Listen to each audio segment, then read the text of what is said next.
बाबा अकबर खान जी जीवन की बड़ी से बड़ी समस्या का समाधान मात्र 72 घंटों में करते हैं, वो भी फोन पर।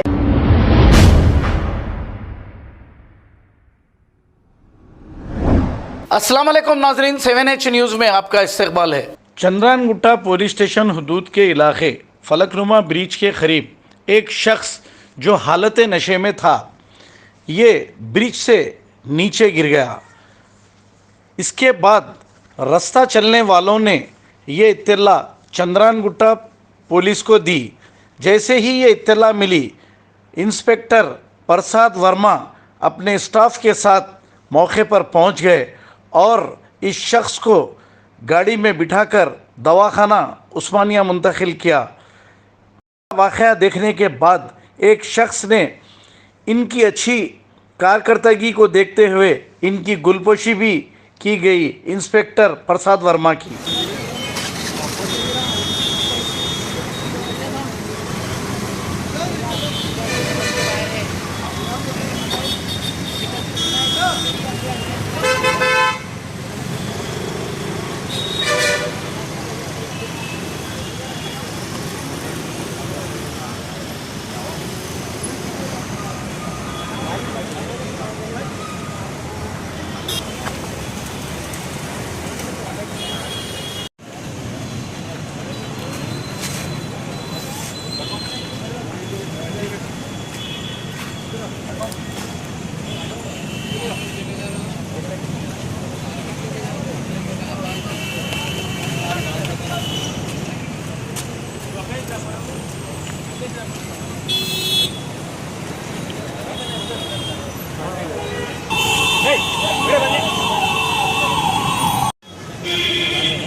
बाबा अकबर खान जी जीवन की बड़ी से बड़ी समस्या का समाधान मात्र 72 घंटों में करते हैं, वो भी फोन पर। जैसे वशीकरण, मनचाहा प्यार, शादी न होना, तलाक, गृह क्लेश, प्रेम विवाह, मुतकरनी, सोतन दुश्मन से छुटकारा, काला जादू, गणाधन आदि तांत्रिक विद्या और रिद्धि सिद्धियों के मालिक काले इल्मों के बेताज बादशाह जो सभी समस्याओं का समाधान करते हैं। अगर आप भी किसी समस्या से परेशान हैं तो आज ही संपर्क करें बाबा अकबर खान जी से। खबर है शहर की, खबर है गाँव की, खबर है सारी दुनिया की। 7H न्यूज़ पसंद आए तो लाइक कीजिए, शेयर कीजिए और सब्सक्राइब करना ना भूलें। 7H news.